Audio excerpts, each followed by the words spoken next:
ಮಧುಗಿರಿ ನಗರದ ಕನ್ನಡ ಭವನದಲ್ಲಿ ಹಮ್ಮಿಕೊಂಡಿದ್ದ ಕರ್ನಾಟಕ ಮಾದರ ಮಹಾಸಭಾ ರಿಜಿಸ್ಟರ್ ವತಿಯಿಂದ ತಾಲೂಕಿನ ಕಾರ್ಯಕಾರಿ ಸಮಿತಿ ರಚನಾ ಸಭೆಯಲ್ಲಿ ಮಾಜಿ ಜಿಲ್ಲಾ ಪಂಚಾಯತ್ ಅಧ್ಯಕ್ಷ ಹುಚ್ಚಯ್ಯ ಮಾತನಾಡಿ, ಮಾದಿಗರು ಸಾಮಾಜಿಕವಾಗಿ, ರಾಜಕೀಯವಾಗಿ, ಶೈಕ್ಷಣಿಕವಾಗಿ ರಾಜ್ಯದಲ್ಲಿ ಅಭಿವೃದ್ಧಿ ಹೊಂದಬೇಕೆಂದರು. ಮಾದಿಗರು ಮತ್ತು ಛಲವಾದಿಗಳು ಅಣ್ಣ ತಮ್ಮಂದಿರು ಇದ್ದ ಹಾಗೆ ನಾವು ಒಳ ಮೀಸಲಾತಿಯನ್ನು ಸಮನಾಗಿ ಹಂಚಿಕೆಯಾಗಿರುವುದಕ್ಕೆ ಸ್ವಾಗತಿಸುತ್ತೇವೆ. ಇದನ್ನು ನಾವಿಬ್ಬರು ಹೊಂದಾಣಿಕೆ ಮಾಡಿಕೊಂಡು ಬದುಕಬೇಕೆಂದು ಮಾದಿಗರಿಗೆ ಕಿವಿಮಾತು ಹೇಳಿದರು. ಇದಕ್ಕೆ ಬಲಾಢ್ಯ ಛಲವಾದಿಗಳು ಅಡ್ಡಲಾಗಬಾರದೆಂದು ಕಿಡಿಕಾರಿದರು. बोलो भारत माता की, बोलो अंबेडकर महाराज की, बोलो बाबू जगजीवन राम की. ನಾನು ಮಾತಾಡಬೇಕಾ ಬೇಡ? ವ್ಯವಸ್ಥೆ ನಮ್ಮ ಮತ್ತು ಈ ಕಾರ್ಯಕ್ರಮ ಯಶಸ್ವಿಯಾಗೋದಕ್ಕೆ ಇಷ್ಟೊಂದು ಜನ ವಿದ್ಯಾವಂತರು, ಬುದ್ಧಿವಂತರು, ರಾಜಕಾರಣಿಗಳು, ಸಾಹಿತಿಗಳು, ವಕೀಲರು ಎಲ್ಲರೂ ಕೂಡ ಈ ಕಾರ್ಯಕ್ರಮದಲ್ಲಿ ಭಾಗಿಯಾಗಿದ್ದೀರಿ. ಅದಕ್ಕಾಗಿ ನಾನು ನಿಮ್ಮೆಲ್ಲರೂ ಕೂಡ ಧನ್ಯವಾದಗಳನ್ನ ಹೇಳ್ತೇನೆ. ಮುಖ್ಯವಾಗಿ ಈ ಕಾರ್ಯಕ್ರಮದಲ್ಲಿ ಏನೇ ಕೆಲಸ ಕಾರ್ಯಗಳಿದ್ದರೂ ಕೂಡ ನಮ್ಮ ಸಮುದಾಯದ ಸಂಘಟನೆ ಮಾಡಬೇಕು, ಅವ್ರಿಗೆ ಒಳ್ಳೆಯದನ್ನು ಮಾಡಬೇಕು.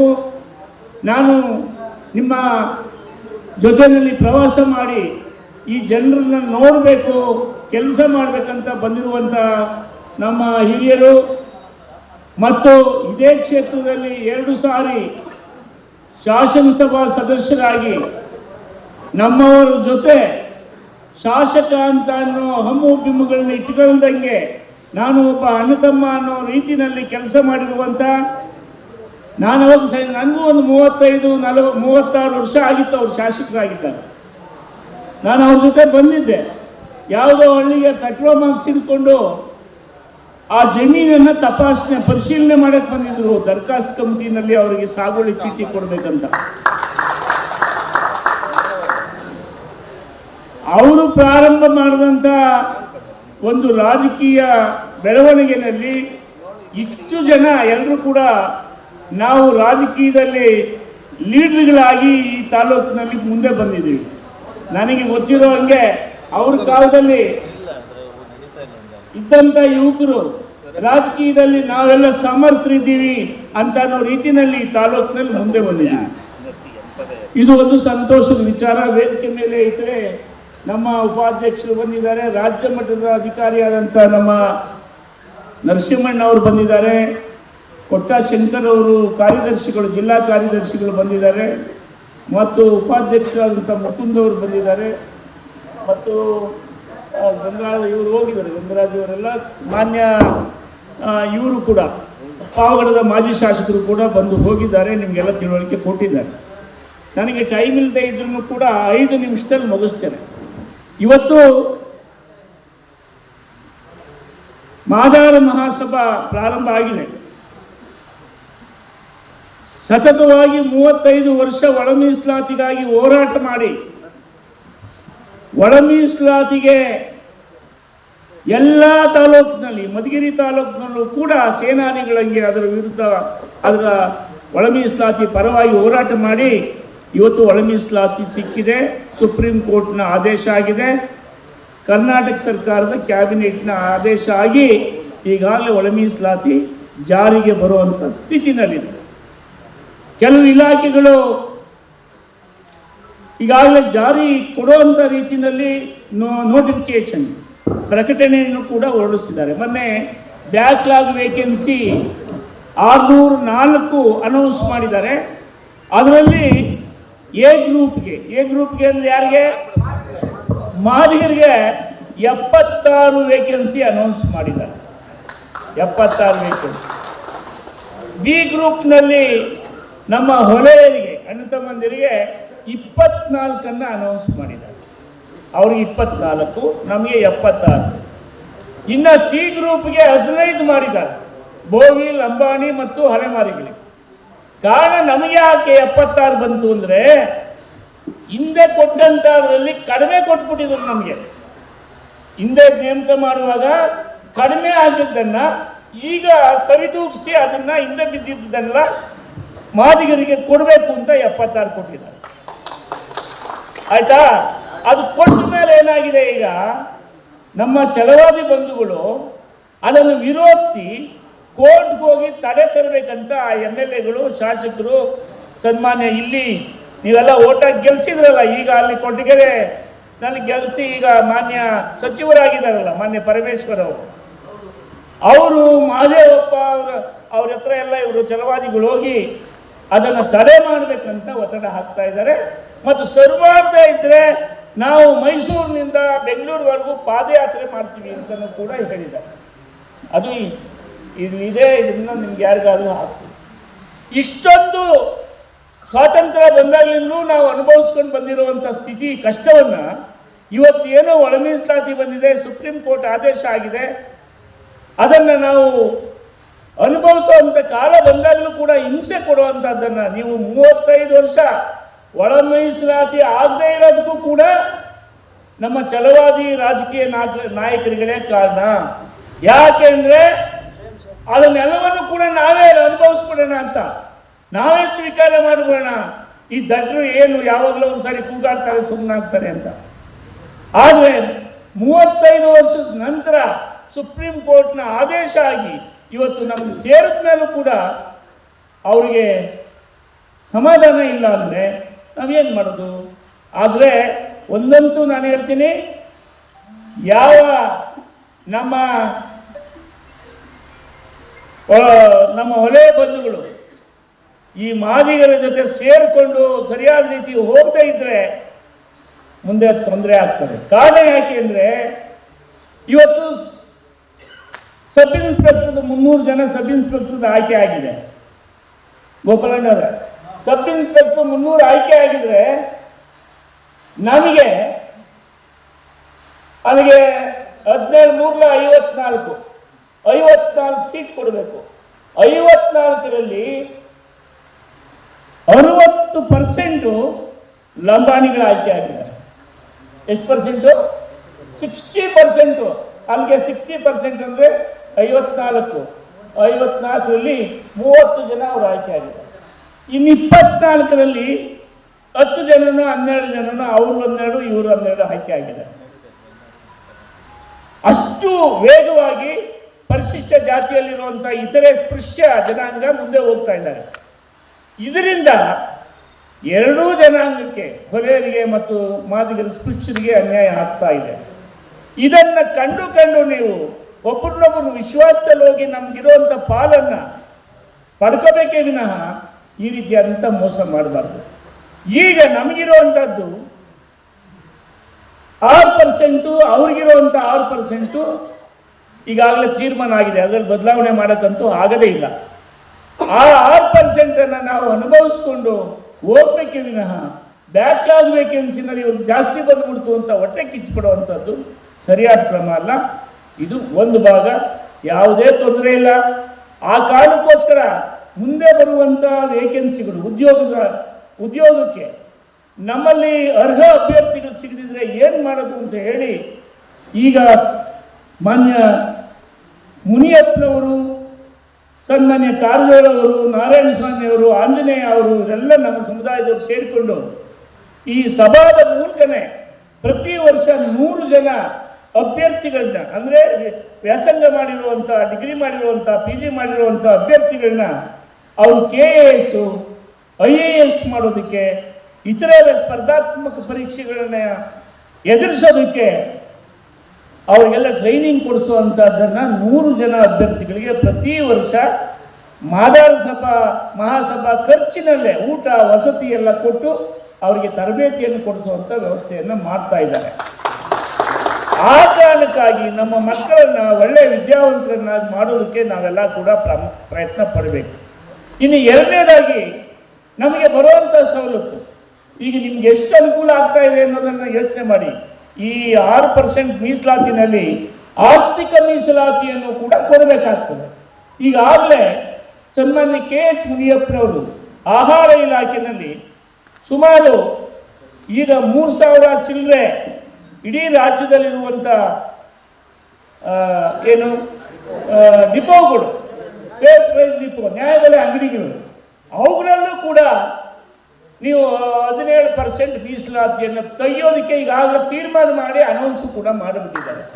ಈಗ ಮಾದಿಗರಿಗೂ ಕೂಡ ಮೀಸಲಾತಿನಲ್ಲಿ ಈ ಫೇರ್ ಪ್ರೈಸ್ ಡಿಪೋ ಬರುತ್ತೆ. ಹಾಗೆ ಈಗಾಗಲೇ ಈ ಇವ್ರದ್ದು ತಿಮ್ಮಾಪುರದ್ದು ಯಾವುದು ಎಕ್ಸೈಸ್ ಡಿಪಾರ್ಟ್ಮೆಂಟ್ ಅಬಕಾರಿ ಇಲಾಖೆಯಲ್ಲಿ ಪೇಪರ್ನಲ್ಲಿ ಬಂದಿರುವಂಥದ್ದನ್ನು ಎ ಗ್ರೂಪ್ಗೆ ಇಷ್ಟು, ಬಿ ಗ್ರೂಪ್ಗೆ ಇಷ್ಟು, ಸಿ ಗ್ರೂಪ್ಗೆ ಇಷ್ಟು ಅಂತ ಅನೌನ್ಸ್ ಮಾಡಿರೋದು CL2, CL7, CL9 ಅದನ್ನು ಮಾಡಿದ್ದಾರೆ. ಅದು ಕೂಡ ನಿಮಗೆಲ್ಲ ವಿದ್ಯಾವಂತರಾಗಿದ್ದೀರಿ, ಮಾಹಿತಿ ಗೊತ್ತಿದೆ. ಹೀಗೆ ಎಲ್ಲ ಇಲಾಖೆನಲ್ಲೂ ಅಗ್ರಿಕಲ್ಚರು, ಹಾರ್ಟಿಕಲ್ಚರು, ಎಜುಕೇಷನ್ನು, ಇಂಥ ಎಲ್ಲ ಇಲಾಖೆನಲ್ಲಿ ಸಿಗುವಂಥ 6% ಸೌಲಭ್ಯ ನಮಗೆ ನೇರವಾಗಿ ಸಿಗುತ್ತೆ. ಅದರ ಆಚೆಗೆ ಮಾತಾಡೋದಾದರೆ ನಮಗೆ ರಾಜಕೀಯ ಮೀಸಲಾತಿಯನ್ನು ಕೂಡ ನಾವು ಪಡ್ಕೋಬೇಕಾಗ್ತದೆ. ಇವತ್ತು ರಾಜಕೀಯ ಮೀಸಲಾತಿ, ರಾಜಕೀಯ ಅಧಿಕಾರ ಇದ್ದಿದ್ದರಿಂದ ಇಷ್ಟೆಲ್ಲ ಆಯಿತು.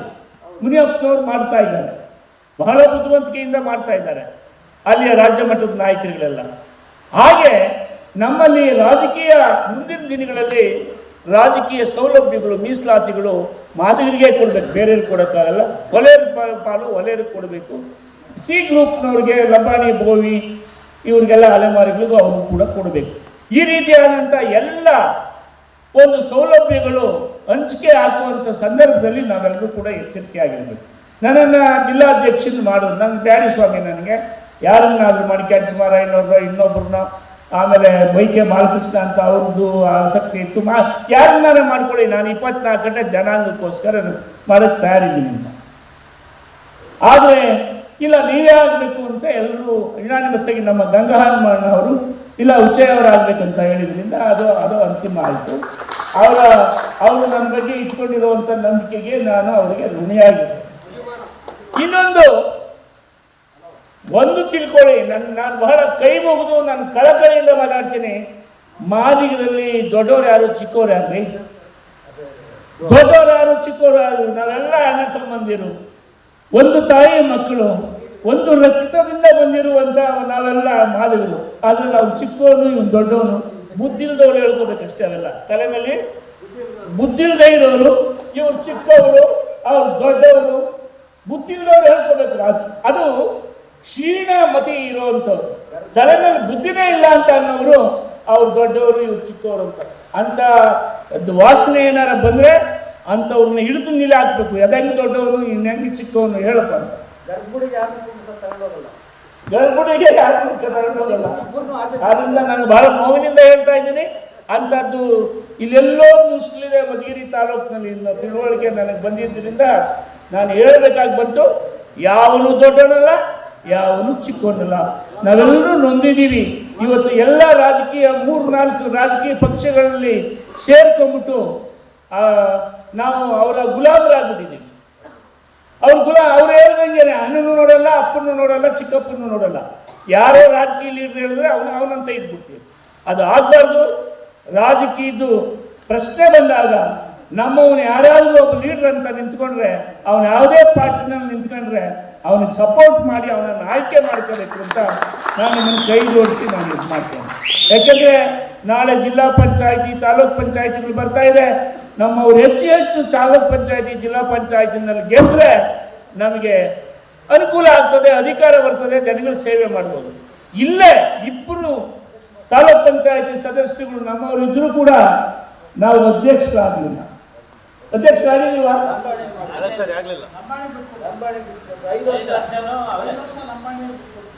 ಕನಿಷ್ಠ ಒಂದು 2 ವರ್ಷ ಕೊಟ್ಟಿದ್ರೆ ನಮಗೆ ಎಷ್ಟು ಅನುಕೂಲ ಆಗ್ತಿತ್ತು.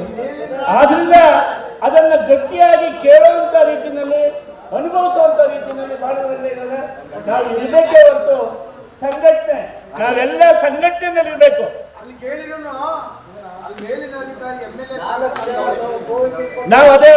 ನಾವು ನೋಡಿ ಇವತ್ತು ನೋಡಿ, ಆಗಲೇ ಹೇಳಿದೆ ನಾನು, 300 ಜನ ಸಬ್ ಇನ್ಸ್ಪೆಕ್ಟರಲ್ಲಿ ಸ್ಪೃಶ ಜಾತಿಗಳೇ ಮೇಲ್ಗೈ ಸಾಧಿಸ್ತವೆ ಅಂತಂದ್ರೆ, 1000 ವರ್ಷ ಊರು ಕಸ ಗುಡಿಸಿ, ಊರು ಬಾಗಿಲು ಕಾಯ್ದು ಹೆಣ ಹೊತ್ತವರು ಯಾವ ರೀತಿ ಬದುಕೋದು, ಅದನ್ನು ನೀವೆಲ್ಲ ಯೋಚನೆ ಮಾಡಬೇಕು. ನಿಮ್ಮಲ್ಲಿ ಯಾರು ಕೂಡ ಕೃಷ್ಣಪ್ಪ ದೊಡ್ಡವರು, ಚಿಕ್ಕಣ್ಣ ಉಚ್ಚಯ್ಯ ಚಿಕ್ಕವನು, ಇಲ್ಲಿ ಕುಂತಿರೋರೆಲ್ಲ ಚಿಕ್ಕವರು, ನಾನು ದೊಡ್ಡವನು, ಎಲ್ಲರೂ ನಾವು ಅಣ್ಣ ತಮ್ಮಂದಿರು. ನಾವೆಲ್ಲರೂ ಕೂಡ ಒಂತಾಯಿ ಮಕ್ಕಳನ್ನು ಬದುಕಬೇಕು.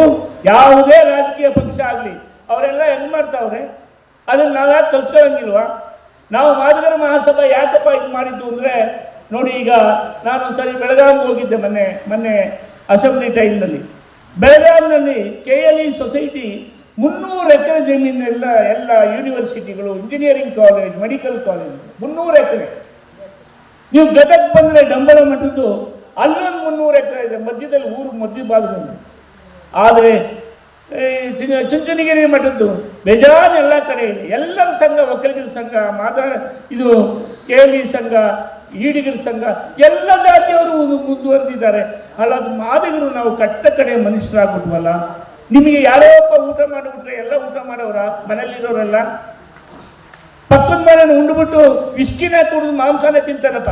ಈ ಪಕ್ಕದಲ್ಲಿರೋ ಗಂಜಿ ಇಲ್ವಲ್ಲ ಪಕ್ಕದ ಮನೆಯನ್ಗೆ, ಅದ್ರ ಬಗ್ಗೆ ನಾವು ಯೋಚನೆ ಮಾಡ್ಬೇಕಲ್ಲ. ಇವತ್ತು ಮಾಂಸ ಸ್ವಲ್ಪ ಕಡಿಮೆ ತರೋಣ, ಅವ್ರಿಗೆ ಒಂದು 5 kg ಅಕ್ಕಿ ಕೊಡಿಸ್ರಪ್ಪ ಅಂತ ನಾವು ಹೇಳ್ಬಿಟ್ಟು ಆಮೇಲೆ ವಿಸ್ಕಿ ಕುಡಿಬೋದಲ್ಲ. ಆದ್ದರಿಂದ ನನ್ನ ಜನ ನೆಮ್ಮದಿಯಾಗಿ ಇರೋವರೆಗೂ ನಮ್ಗೆ ನೆಮ್ಮದಿ ಇಲ್ಲ. ನಾವೆಲ್ಲರೂ ಕೂಡ ಒಗ್ಗಟ್ಟಾಗಿ ರಾಜಕೀಯ ಅಧಿಕಾರ, ಆರ್ಥಿಕ ಅಧಿಕಾರ, ಸಾಮಾಜಿಕ ಸಮಾನತೆ, ಶಿಕ್ಷಣ ಇವೆಲ್ಲವನ್ನೂ ಕೂಡ ಪಡ್ಕೊಂಡಾಗ ಮಾತ್ರ ನಾವು ಬೇರೆಯವರಂಗೆ ಬದುಕ್ಬೋದು ಅನ್ನೋ ಮಾತನ್ನು ನಿಮ್ಮ ಮುಂದೆ ಹೇಳಿ, ನನಗೆ ಯಾರೋ ಅಧ್ಯಕ್ಷರಾಗಿ ಯಾರೋ ಕಾರ್ಯದರ್ಶಿ ಆಗೋದೇನು ದೊಡ್ಡ ವಿಚಾರ ಅಲ್ಲ. ಅದು ನಾನು ಇಲ್ಲಿ ಮಾತಾಡ್ತಾ ಇದ್ದೀನಿ ಅಷ್ಟೇ. ನಿಮ್ಮೆಲ್ಲರಿಗಿಂತ ಚಿಕ್ಕವನು ನಾನು, ನಿಮ್ಮೆಲ್ಲರ ಮುಂದೆ ದೊಡ್ಡವನಲ್ಲ ನಾನು. ನೀವಿದ್ರೆ ನಾನಲ್ಲಿ ನಿಂತ್ಕೊಂಡು ನನಗೆ ಗೌರವ ಸಿಗುತ್ತೆ. ನೀವೇ ನನಗೆ ಗೌರವಿಸ್ತಿದ್ರೆ ನಾನೆಲ್ಲಿ ಮಾತಾಡೋ ಪ್ರಯೋಜನ ಆಗುತ್ತೆ. ಆದ್ದರಿಂದ ನೀವೆಲ್ಲರೂ ಕೂಡ, ನಾನು ಒಬ್ಬ ಸಾಮಾನ್ಯ ಊರಿನಲ್ಲಿ ಅಲ್ರಿ, ನಾವೆಲ್ಲ ಇನ್ನೂ ಕೂಡ ಬದಲಾವಣೆ ಆಗಲಿಲ್ಲ. ಮುನ್ಸಿಪಾಲ್ಟಿನಲ್ಲಿ ಕಸ ಹೊಡೆಯೋರೆ ನಾವು. ಯಾಕಲ್ಲಿ ಕಸ ಹೊಡೆಯೋಕ್ಕೆ ಅದೇ ಅಭ್ಯಾಸನ, ಆಸೆನ, ಅಥವಾ ಅದು ನಮ್ಮ ಅಕ್ಕ ಬದಲಾವಣೆ ಆಗಬೇಕು ಅಂತ ಕೆಲಸವನ್ನೂ ಮಾಡಿ ಬದುಕುವಂತ ನಾವು ಎಲ್ಲರೂ ಪ್ರೀತಿಯಿಂದ ಬದುಕೋಣ.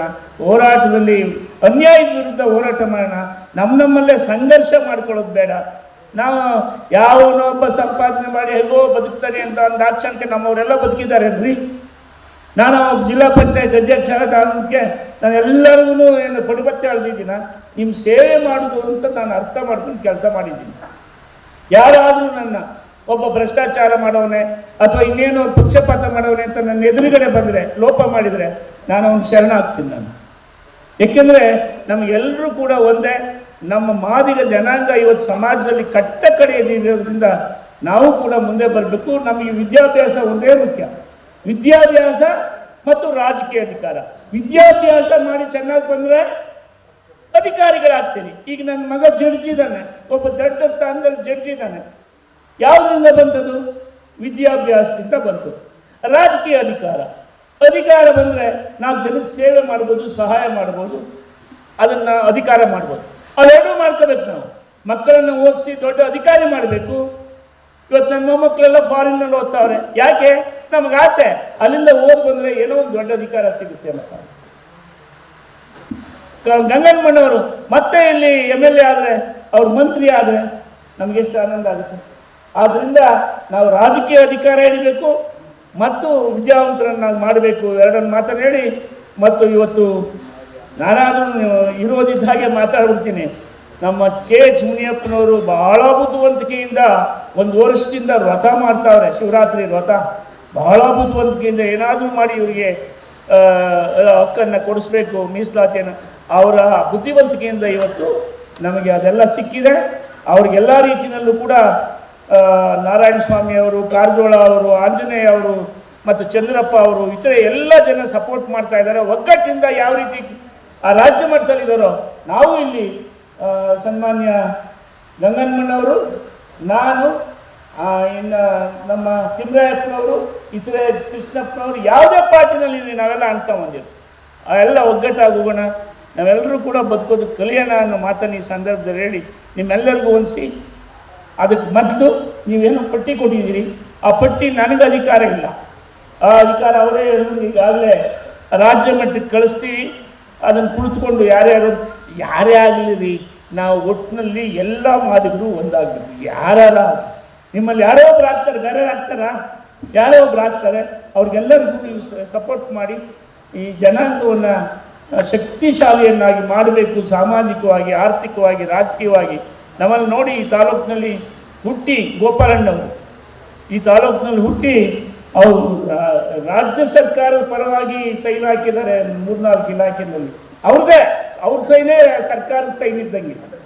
ಅಂಡರ್ ಸೆಕ್ರೆಟರಿ ಎಷ್ಟು ಆನಂದ ಆಗುತ್ತೆ ಅಂತ ಅಧಿಕಾರ ಅವರು ಮಾಡಿರುವಂಥವ್ರು ಇಲ್ಲೇ ಕೂತಿದ್ದಾರೆ. ಇಲ್ಲೇ ನಾನು ಅಂಡರ್ ಸೆಕ್ರೆಟರಿ ಸಿಗ್ನೇಚರ್ ಮಹತ್ವ ಗೊತ್ತಿದೆಯಲ್ಲ ನನಗೆ. ಮತ್ತೆ ಸನ್ಮಾನ್ಯ ಅಣ್ಣ ಜಗನ್ಮಣ್ಣ ಅವರಿದ್ದಾರೆ. ಅವರೆಲ್ಲರಿಗೂ ದೇವರು ಆಯಸ್ಸು ಆರೋಗ್ಯ ಕೊಟ್ಟು ಕಾಪಾಡಲಿ, ನಿಮ್ಮೆಲ್ಲರಿಗೂ ಕೂಡ ಒಳ್ಳೆಯದಾಗಲಿ ಅಂತ ಆಶಿಸಿ ನಾನು ಮಾತನ್ನು ಮುಗಿಸ್ತೀನಿ. ಧನ್ಯವಾದ. ಇನ್ನು ಸಮಾರಂಭದಲ್ಲಿ ಮಾದಿಗ ದಂಡೂರದ ರಾಜ್ಯಾಧ್ಯಕ್ಷ ಹಾಗೂ ಹೆಸರಾಂತ ವಕೀಲ ಪಾವಗಡ ಶ್ರೀರಾಮ್ರವರು ಮಾತನಾಡಿ, ರಾಜಕೀಯವಾಗಿ ಆಳುವವರೆಗೆ ಎಲ್ಲ ಸೌಲಭ್ಯಗಳು ಸಿಗುತ್ತವೆ. ಈ ಜಿಲ್ಲೆಯಲ್ಲಿ ಯಾವುದೇ ಅಧಿಕಾರವೂ ಇಲ್ಲ. ಅಧಿಕಾರ ಬರಬೇಕಾದರೆ ಮಾದಿಗರು ಒಟ್ಟಾಗಬೇಕೆಂದರು. ಕನ್ನಡ ಭವನದಲ್ಲಿ ಪದೇ ಪದೇ ಕರೆಂಟ್ ತೆಗೆಯುತ್ತಿದ್ದುದನ್ನು ಕಂಡು ಬೇಸತ್ತ ಪಾವಗಡ ಶ್ರೀರಾಮ್ರವರು ಸರ್ಕಾರದ ವಿರುದ್ಧ ಗುಡುಗಿದರು. ಆಳುವ ಜನಕ್ಕೆ ಗೋಳಿಲ್ಲ ಅನ್ನೋದು ಒಂದು ಉದಾಹರಣೆ ಹೇಳ್ತಾ ಇದ್ದಾರೆ. ಆಳುವವ್ರು ಯಾರಾದ್ರೂ ಇಲ್ಲಿ ವೇದಿಕೆಗೆ ಬಂದಿದ್ರೆ ಕರೆಂಟ್ ಇಲ್ದಂಗೆ ಇರ್ತಿತ್ತ ಇಲ್ಲಿ? ನಾವು ಮಾದಿಗರು ಅಧಿಕಾರ ಇಲ್ಲ, ಆಳಕ್ಕೆ ಹೋಗ್ತಾ ಇಲ್ಲ, ಬಿಡು ಕರೆಂಟ್ ಕೊಟ್ಟೆಗಳನ್ನ ಬಿಟ್ಟೆ ಬಿಡು. ಎಷ್ಟು ಜನ ಫೋನ್ ಮಾಡ್ತಾ ಇದ್ರು, ಕರೆಂಟ್ ಬರ್ತಾ ಇಲ್ಲ, ಕಾರಣ ಏನು? ಎಷ್ಟು ಜನ ಫೋನ್ ಮಾಡಿದ್ದಾರೆ, ಯಾರು ಕಾರ್ಯದಾಸ ಅಂತ ಇಲ್ಲ. ಕಾರಣ ಏನು? ಆಳುವ ವರ್ಗ ನಮ್ಮಿಲ್ಲ. ಈ ಜಿಲ್ಲೆಯಲ್ಲಿ ಒಬ್ರು MLA ಇಲ್ಲ, ನಾವ್ ಯಾರೇನಿಲ್ಲ, ಯಾರಿಗೂ ಒಂದೇ ಒಂದು ಮೆಂಬರ್ ಮಾಡಿಲ್ಲ, ಅಧಿಕಾರ ಕೊಟ್ಟ ಇಲ್ಲ ಈ ಜಿಲ್ಲೆಯಲ್ಲಿ. ಮಾದರಿ ಕೊಟ್ಟಾರ ಈ ಸರಿ? ಈ ಸರ್ಕಾರ ಮಾದರಿ ಅಧಿಕಾರ ಕೊಟ್ಟೈತೆ ಈ ಜಿಲ್ಲೆಯಲ್ಲಿ? ಮತ್ತೆ ಹೆಂಗ್ ಕರೆಂಟ್ ಬರುತ್ತಪ್ಪ? ಕರೆಂಟು ಎಷ್ಟು ಜನ ಫೋನ್ ಮಾಡ್ರು, ಅದಕ್ಕೋ ಇದಕ್ಕೋ ಅಂತ 15 ನಿಮಿಷ ಆಯ್ತು, 20 ನಿಮಿಷದ ಕರೆಂಟ್ ಬರಲೇ ಇಲ್ಲ. ನೋಡಿ, ಇವತ್ತೇನು ನಮ್ಮ ಮಾದಾರ ಮಹಾಸಭಾ ಅಂತ ಮಾಡ್ತಾ ಇದೀವಿ. ಕರೆಂಟ್ ಕೊಟ್ಟಿಲ್ಲ ಅಂದ್ರೂ ಪರವಾಗಿಲ್ಲ, ನಮ್ಮ ಜನ ಎಚ್ಚರಿಕೆ ಹಾಕಿದ್ದೀವಿ. ನಮ್ಮ ಜನ ಎಚ್ಚರಿಕೆ ಹಾಕಿದ್ದಕ್ಕೆ ಅಲ್ಲಿ ಒಳ ಮೀಸಲಾತಿ ವರ್ಗೀಕರಣ ಆಗಿರೋದು.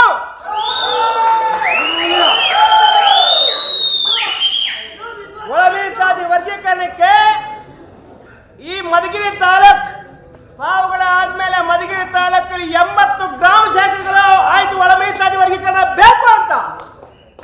ಆ ಹೋರಾಟದ ಕಿಚ್ಚು ಇವತ್ತು ರಾಜ್ಯಕ್ಕೆ ಹೋಗಿ, ರಾಜಧಾನಿಗೆ ಹೋಗಿ ಸುಪ್ರೀಂ ಕೋರ್ಟ್ ತೀರ್ಪು ಪ್ರಕಾರ ಒಳ ಮೀಸಲಾತಿ ವರ್ಗೀಕರಣ ಮಾಡಿರೋದು. ಇಲ್ಲ ಅಂದ್ರೆ ಇವರು ಇನ್ನ ಒಂದು 10 ವರ್ಷ ನಮ್ಮ ನಿಟ್ಗೇಡ್ ಅವರು ಒಳ ಮೀಸಲಾತಿ ವರ್ಗೀಕರಣ ಕೊಡ್ತಾ ಇಲ್ಲ. ಒಳ ಮೀಸಲಾತಿ ವರ್ಗೀಕರಣಕ್ಕೆ ಬಿಡ್ತಾನೆ ಇರಲಿಲ್ಲ.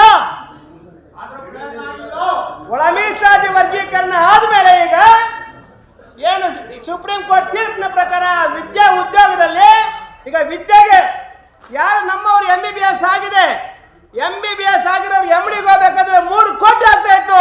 ಇವತ್ತು ಎಷ್ಟು ಜನ ನಮ್ಮ ಮಾದಿಗರು ಹೋದ್ರು ಕೂಡ ಅಷ್ಟು ಜನಕ್ಕೆ ಫ್ರೀಯಾಗಿ ಸೀಟ್ ಸಿಗ್ತಾ ಇದೆ MDಯಲ್ಲೇ, MBBS ಆದ್ಮೇಲೆ. ಅದು ಒಳ ಮೀಸಲಾತಿ ವರ್ಗೀಕರಣ ಪವರ್. ಇಷ್ಟಕ್ಕೆ ಸುಮ್ಮನೆ ಇರೋದು ಬೇಡ. ವಿದ್ಯೆ ಆಯ್ತು, ಉದ್ಯೋಗ ಆಯ್ತು, ಮುಂದೆ ರಾಜಕೀಯದಲ್ಲೂ ಒಳ ಮೀಸಲಾತಿ ಆಗಬೇಕು. ರಾಜ್ಯದಲ್ಲಿ 36 ರಿಸರ್ವೇಶನ್ ಅಲ್ಲಿ 20 ಜನ ಮಾದಿಗ MLA ಅಸೆಂಬ್ಲಿಗೆ ಹೋಗ್ಬೇಕು. 20 ಜನ MLA ಅಸೆಂಬ್ಲಿಗೆ ಹೋಗ್ಬೇಕು ಅಂದ್ರೆ ಮಧುಗಿರಿ ತಾಲೂಕಲ್ಲಿ ನಾವೇನ್ ಮಾಡ್ಬೇಕಪ್ಪ ಅಂದ್ರೆ ಇಲ್ಲೇ ಸ್ಟಾರ್ಟ್ ಆಗಬೇಕು. ಇಡೀ ಜಿಲ್ಲೆಯಲ್ಲಿ ಹೈಯೆಸ್ಟ್ ಮಾದರಿ ಮಧುಗಿರಿ ತಾಲೂಕು. ಈ ತಾಲೂಕಲ್ಲಿ ನಾವು ಮನಸ್ಸು ಮಾಡಿದ್ರೆ ಇಲ್ಲಿಂದ ಒಬ್ಬನ MLA ಕಳಿಸ್ಬೋದು ನಾವು. ಆ ಪವರ್ ನಮ್ಗಿದೆ ಅಂತ ಸ್ವಾಭಿಮಾನ ನಮ್ಗಿದೆ, ಅದನ್ನ ತಯಾರಿ ಆಗಬೇಕು. ಯಾಕೆ ಇವತ್ತು ಒಂದು ಮಾದಾರ ಮಹಾಸಭಾ ಬರ್ತಾ ಇದೆ ರಾಜ್ಯದಲ್ಲಿ ಅಂದ್ರೆ, ಇವತ್ತು ರಾಜ್ಯದಲ್ಲೇ ಬೆಂಗಳೂರಿಗೆ ಹೋಗಿ ಅಲ್ಲಿ ಒಕ್ಕಲಿಗರ ಭವನ, ಇಲ್ಲಿ ಕುರುಬರ ಭವನ, ಇಲ್ಲಿ ವೀರಶೈವರ ಭವನ, ಆ ಸಂಘ ಈ ಸಂಘ ಅಂತ ಹೇಳಿ ಚುನಾವಣೆಯಲ್ಲಿ ಹಾಕಿ ಅಲ್ಲಿ ರಾಜ್ಯಾಧ್ಯಕ್ಷರು, ರಾಜ್ಯ ಸಮಿತಿ ಅಂತ ಇದೆ, ಅವ್ರದ್ದು ಮೆಡಿಕಲ್ ಕಾಲೇಜ್ ಇದೆ, ಇಂಜಿನಿಯರಿಂಗ್ ಕಾಲೇಜ್ ಇದೆ. 25,000 ಕೋಟಿ ಆಸ್ತಿ ವೀರಶೈವ ಮಹಾಸಭದ್ದು. 25,000 ಕೋಟಿ. ಮತ್ತೆ ಛಲವಾದಿ ಮಹಾಸಭದ್ದು ಕೂಡ 25,000 ಕೋಟಿ ಇದೆ ಬೆಂಗಳೂರಲ್ಲಿ ಆಸ್ತಿ. ನಮ್ಮ ಮಾದಿಗರದು 1,000 ಕೋಟಿ ಐತಾ, 100 ಕೋಟಿ ಐತಾ? ಇಲ್ವೇ ಇಲ್ಲ. ಎಲ್ಲೋ ಮಾದಿಗರ ಭವನ ಬೆಂಗಳೂರು ಸಿಟಿಯಲ್ಲಿ ಇಲ್ವೇ ಇಲ್ಲ. ಇವತ್ತು ಮಾದಾರ ಮಹಾಸಭಾ ಏನು ನಮ್ಮ ನಾಯಕರು ಸನ್ಮಾನ್ಯ KH ಮುನಿಯಪ್ಪ ಅವರು ಮನಸ್ಸು ಮಾಡಿ ಅವರು ಸುಮಾರು 30 ವರ್ಷಗಳಿಂದ ಈ ಸಮಾಜಕ್ಕೋಸ್ಕರ ದುಡಿದಿದ್ದಾರೆ. 7 ಸಾರಿ MP ಆಗಿದ್ರು, ಸರ್ದಾರ್ ಆಗಿದ್ರು, 2 ಸಾರಿ ಕೇಂದ್ರ ಸಚಿವರಾಗಿದ್ರು. ಆ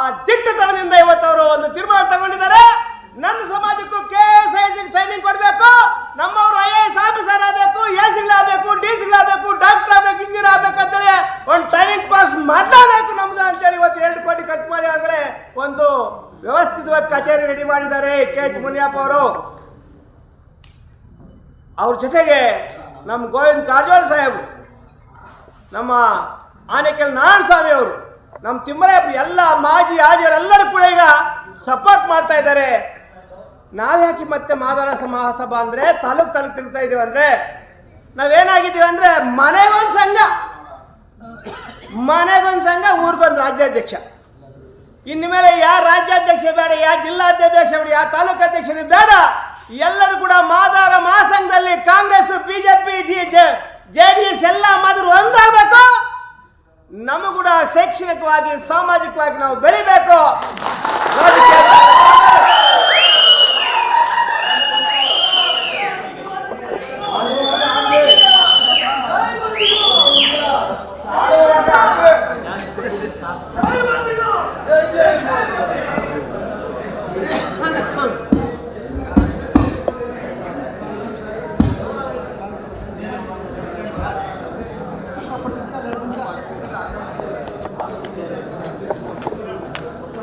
ನನಗೆ ಯಾಕೆ ಕೊಟ್ರಪ್ಪ ಅಂದ್ರೆ, ನನಗೆ ಯಾಕೆ ಕೊಟ್ರು ಫಸ್ಟ್ಗೆ ಮಾತಾಡಕ್ಕಂದ್ರೆ ಮೈಕ್ ಬರೋಷ್ಟು ನಾವು ಮಾತಾಡೋಣ ಅಂತ. ಮೈಕ್ ಬಂದ ತಕ್ಷಣ ನಾವು ಮಾತಾಡೋಣ, ಶ್ರೀರಾಮ್ ಹೆಂಗಿದ್ರು ಗಂಟು ಜೋರಾಗಿದೆ ಮಾತಾಡ್ಲಿ, ಮೈಕ್ ಬಂದ ತಕ್ಷಣ ನಾವು ತಗೊಳ್ಳೋಣ ಅಂದ್ಕೊಂಡಿದ್ರು. ಈಗ ನಾನು ಮಾತಾಡ್ಬೇಕಾ ಬೇಡ ಅಂತ ನೀವು ಕೇಳಿ. ಮಾಡಿದ್ರ ಅಪ್ಪಣೆ ಕೊಟ್ಟು ಬೇರೆ ಮುಗಿದ ಮಾತಾಡ್ಬೋದಾ? ಈಗ ವೇದಿಕೆ ಅಪ್ಪಣೆ ಕೊಡ್ಬೇಕು, ನಾನು ಹೇಳಿ ಮಾತಾಡ್ಬೋದಾ? ನಗರಮಯ ಸಾಹೇಬ್ರಿ, ವೈದ್ಯ ಸಾಹೇಬ್ರಿ, MLA ತಿಮ್ಮರಾಯಪ್ಪನವರೇ, ಮತ್ತೆ ವೇದಿಕೆಯಲ್ಲಿ ಇರೋ ಗಂಡರೇ, ನಾನು ಜಾಸ್ತಿ ಮಾತಾಡಕ್ಕೆ ಹೋಗಲ್ಲ, ಸ್ವಲ್ಪನೇ ಮಾತಾಡ್ತೀನಿ. ನನಗೆ ಬಹಳ ನೋವಾಗ್ತಾ ಇದೆ. ಯಾಕೆ ನೋವಾಗ್ತಾ ಇದೆಯಪ್ಪ ಅಂದ್ರೆ, ತುಮಕೂರು ಜಿಲ್ಲೆಯ ಇಡೀ ಕರ್ನಾಟಕ ರಾಜ್ಯದಲ್ಲಿ ಎಷ್ಟು ಮಾದಿಗರ ಜನಸಂಖ್ಯೆ ನಮ್ಮ ತುಮಕೂರು ಜಿಲ್ಲೆ. ಈಗಿರೋ ಪಕ್ಷಕ್ಕೆ ನಮ್ಮ ಸಮಾಜದ ಓಟು ಬಿದ್ದಿದೆ. ಆದರೆ ಯಾವುದೇ ಒಂದು ನಿಗಮ ಮಂಡಳಿ ಅಧ್ಯಕ್ಷ ತುಮಕೂರು ಜಿಲ್ಲೆಯ ಮಾದರಿ ಕೊಡಲಿಲ್ಲ. MLC ಮಾಡ್ತೀವಂದ್ರು ಮಾಡಲಿಲ್ಲ. ತುಮಕೂರಿಗೆ ಇನ್ನೊಂದು ಏನಾದ್ರು ತುಡ ಅಧ್ಯಕ್ಷ ಮಾಡ್ತೀವಂದ್ರು ಮಾಡಲಿಲ್ಲ. ಒಂದು ಸಿಂಡಿಕೇಟ್ ಮೆಂಬರ್ ನಮ್ಮ ಕೊಟ್ಟಶಂಕರ್ ಅಂದ್ರೆ ಅವ್ರಿಗೂ ಮಾಡ್ತಿಲ್ಲ. ಇನ್ನು 2 ವರ್ಷ 2.5 ವರ್ಷ ಇನ್ನೇನು ಮಾಡ್ತೀವಿ ಸ್ವಾಮಿ ಮಾದಿಗರಿಗೆ? ಈ ಮಾದಾರ ಮಹಾಸಭೆಯಿಂದ ಒತ್ತಾಯ ಮಾಡ್ತಾ ಇದೀವಿ. ಆಡಳಿತ ಪಕ್ಷಕ್ಕೆ ತುಮಕೂರು ಜಿಲ್ಲೆಯಲ್ಲಿ ರಾಜ್ಯದಲ್ಲಿ ಹೈಯೆಸ್ಟ್ ಮಾದಿಗರು ನಾವಿದ್ದೀವಿ. ನಿಮಗೆ ಏನಾದ್ರೂ ಕೂಡ ಮಾದಿಗೆ ಅನ್ಯಾಯ ಮಾಡೋ ಸಾಮಾಜಿಕ ಕಿಚ್ಚಿನ ಪ್ರಜ್ಞೆ ಇಲ್ವಾ ನಿಮಗೆ? ಈ ರಾಜಕೀಯ ಈಗ ಪಕ್ಷಕ್ಕೆ, ಈ ಸರ್ಕಾರಕ್ಕೆ ನಿಮ್ಗೆ ಏನಾದ್ರು ಜವಾಬ್ದಾರಿ ಇದ್ರೆ ತುಮಕೂರು ಜಿಲ್ಲೆಯ ಬಗ್ಗೆ MLC ಮಾಡಿ, ತುಮಕೂರು ಜಿಲ್ಲೆಯ ಬಗ್ಗೆ ನಿಮ್ಮನ್ನ ಅಧ್ಯಕ್ಷರು ಮಾಡಿ, ಈ ಕೊನೆ ಸಿಂಡಿಕೇಟ್ ಮೆಂಬರ್ ಮಾಡಿ ಅವಕಾಶಗಳಿದ್ದಾವೆ. ಯೂನಿವರ್ಸಿಟಿ ವೈಸ್ ಚಾನ್ಸಲರ್ ಮಾಡಿ ನಮ್ಮವ್ರನ್ನ. ಯಾಕೆ ಮಾಡಬಾರ್ದು ನಮ್ಮವ್ರನ್ನ? ನಮ್ಮ ಇನ್ನೆಷ್ಟು ಕತ್ತಲಿಕ್ಕಬೇಕು ಅಂದ್ಕೊಂಡಿದ್ದೀರಿ? ಪಾವಗಡ ಮಧುಗಿರಿ ಪಾವಗಡ ಕೋಟಗಿರಿ ರಿಸರ್ವೇಶನ್ ಇದ್ರು ಕೂಡ ಕಳೆದ 40 ವರ್ಷದಿಂದ ನಮಗೆ ಟಿಕೆಟ್ ತಪ್ಪಿಸ್ತೀರಿ. ಟಿಕೆಟ್ ಕೊಡಲ್ಲ ನೀವು. ಇನ್ನ ಟಿಕೆಟ್ ಕೊಟ್ಮೇಲೆ ಯಾವ್ದಾದ್ರು ಒಂದು ಪಕ್ಷದ ಟಿಕೆಟ್ ಮಾಡಿ ಹೆಂಗ ಸೋಲಿಸ್ಬೇಕು ಮಾದಿಗನೆಲ್ಲ ಕುತಂತ್ರ ಮಾಡ್ತೀರಿ. ನಮ್ಮ ಒಬ್ಬರನ್ನ ಗೆಲ್ಲಕ್ಕೆ ಬಿಡಲ್ಲ ನಮ್ಮನ್ನ ಮಾದಿಗರನ್ನ. ನಾವೇನ್ ಮಾಡಬೇಕು? ಏನ್ ಪಾಪ ಮಾಡಿದೀವಿ? ಮಾದಿಗ ಸಮಾಜ ಬಹಳ ಪ್ರಾಮಾಣಿಕ ಸಮಾಜ, ಮಾದಿಗ ಸಮಾಜ ನಿಯತ್ತಿನ ಸಮಾಜ, ಜಾಂಬವಂತನ ವಂಶಸ್ಥರು ಇವರು, ಈ ಭೂಮಿಯ ಮೂಲ ಪುರುಷರು. ಇಂಥ ಸಮಾಜಕ್ಕೆ ಎಷ್ಟು ದ್ರೋಹ ಮಾಡ್ತಿದ್ದೀರಿ ನೀವು? ನಿಮ್ಮ ನ್ಯಾಯನ ಪಾವಗಡ ಶ್ರೀರಾಮ ಕೇಳ್ತಾರೆ ಅಂತೇಳಿ ನಮ್ಮವ್ರಿಗೆ ಏನಿರ್ತಾರೆ, ಶ್ರೀರಾಮ್ ಮಾತಾಡ್ಸ್ಕೊಳ್ಕೊಂಡ್ರು, ಶ್ರೀರಾಮ್ ಮಾತಾಡ್ಸ್ಬಿಟ್ರೆ ನಮ್ಗೆ ಕುಂಬುತ್ತಾರೆ ಅಂತ ಭಯ ಅವರಿಗೆ. ಅದಕ್ಕೆ ನಮ್ಮವ್ರಿಗೆ ಹೇಳ್ಕೊಟ್ಬಿಡೋದು, ನಮ್ಮವ್ರಿಗೆ ರೆಡಿ ಮಾಡಿರೋದು. ಪಾವಗಡ ಶ್ರೀರಾಮ್ಗೆ ಭಾರಿ ಕಂಟ್ರೋಲ್ ಮಾಡಿ ನಿಮ್ಮನ್ನೆಲ್ಲ ಮುಗ್ಬಿಟ್ಟು ನಾನೇನಿದ್ದೀನಿ, ನನಗೆ ಅಧಿಕಾರನ ಬೇಡಾರೆ, ನಾನು MLA ಗ್ರಾಜುಯೇಟ್ ಸಾಯೋರ್ಗು ಲಾಯರ್ ಕೆಲಸ ಮಾಡ್ಕೊಳ್ತೀನಿ. ನಮ್ಮವ್ರು ಕೊಡಿ ಅಧಿಕಾರ ಇಲ್ಲಿರೋ ಸ್ಟೇಜ್ ಅವರಿಗೆ, ವೇದಿಕೆ ಅವ್ರು ಕೊಡೋರಿಗೆ. ನಾನು ಕೇಳ್ತಾ ಇರೋದು ಒಳ ಮೀಸಲಾತಿ ವರ್ಗೀಕರಣಕ್ಕೆ 30 ವರ್ಷ ಹೋರಾಟ ಮಾಡಿದ್ವಿ. ಇವತ್ತು ಒಳ ಮೀಸಲಾತಿ ಆಗಿದೆ. ನನ್ನ ಸಂತೋಷ, ಅದು ಸಾಕು ನನಗೆ. ಈ ಜನ್ಮಕ್ಕೆ ನನಗೆ ಅಷ್ಟ. ಮತ್ತೆ ನಾವು ಹೋರಾಟ ಮಾಡೋದಕ್ಕೆ ರಾಜ್ಯಾಧಿಕಾರ, ರಾಜಕೀಯ ಅಧಿಕಾರ, ಶಿಕ್ಷಣಕ್ಕೆ, ಉದ್ಯೋಗಕ್ಕಷ್ಟೇ ಸಾಕಾಗಲ್ಲ. ನಾವು ಮಾದಾರ ಮಹಾಸಭೆಯಿಂದ ಮುಂದೆ ಹೋರಾಟ ಮಾಡ್ತೇವೆ. ಏನು 6% 6% ರಿಸರ್ವೇಶನ್ ಇದೆ. ಅದು ರಾಜಕೀಯದಲ್ಲಿ ಸಿಗಬೇಕು ನಮಗೆ. ಈಗ ವಿದ್ಯಾ ಉದ್ಯೋಗದಲ್ಲಿ ಉದ್ಯೋಗ ಕೂಡ ಅದಕ್ಕೆ ತೊಂದರೆ ಕೊಡ್ತಿದ್ದಾರೆ. ಯಾರಂತ ಉಪಾಯ ಮಾಡಿದ್ರು ಗೊತ್ತಾ ಇವರು? ಅದು ಉಚ್ಚಯ ಸರ್ ಹೇಳ್ತಾರೆ. ಅವರು ನಮ್ಗೆ ಹೆಂಗೆ ಉದ್ಯೋಗ ತಪ್ಪಿಸ್ತಾ ಇದ್ದಾರೆ ಅಂತೇಳಿ ಉಚ್ಚಯ ಸರ್ ಹೇಳ್ತಾರೆ. ಆ ಉದ್ಯೋಗದಲ್ಲಿ ನಮ್ಗೆ ಯಾವ ರೀತಿ ಮೋಸ ಮಾಡ್ತಾರೆ ಅಂತ ಹೇಳ್ತಾರೆ. ವಿದ್ಯೆಯಲ್ಲಿ ಯಾರಿಗೆ ಏನು ಮಾಡೋಕ್ಕಾಗಲ್ಲ, ಅವ್ರಿಗೆ ಏನು ತಡೆ ಮಾಡೋಕ್ಕಾಗಲ್ಲ. ಉದ್ಯೋಗದಲ್ಲಿ ಭಯಂಕರ ಪ್ಲಾನ್ ಮಾಡಿ ಅವರೇ ಒಬ್ಬನ ರೆಡಿ ಮಾಡಿ ಹೈಕೋರ್ಟ್ ಕೇಸ್ ಆಗಿ ಅದನ್ನು ಪೆಂಡಿಂಗ್ ಇಕ್ಕಿಸಿದ್ದಾರೆ. ಸನ್ಮಾನ್ಯ KH ಮುನಿಯಪ್ಪ ಸಾಹೇಬರು ಕ್ಯಾಬಿನೆಟ್ ಒಬ್ಬರೇ ನುಗ್ಗುತ್ತಾ ಇದ್ದಾರೆ.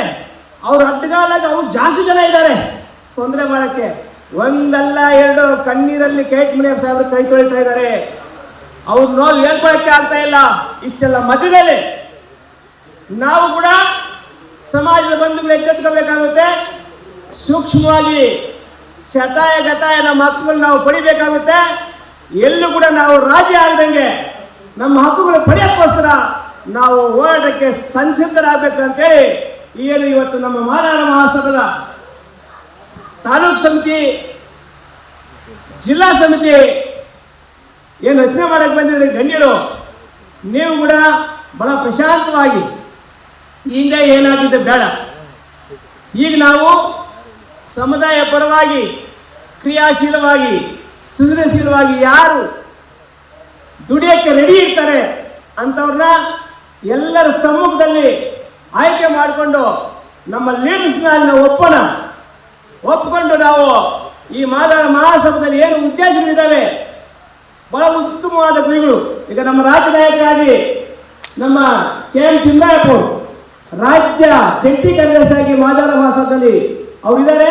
ನಮ್ಮ ಜಿಲ್ಲೆಗೆ ಒಂದು ದೊಡ್ಡ ಗೌರವ ಸಿಕ್ಕಿದೆ, ದೊಡ್ಡ ಚಪ್ಪಾಳೆ ಹೊಡೆಯೋರು. ಅದೇ ರೀತಿಯಲ್ಲಿ ನಮ್ಮ ಉಚ್ಚಯ್ಯ ವೈಯಕ್ತಿಕ ಬಗ್ಗೆ ಮಾತಾಡಲೇಬೇಕು.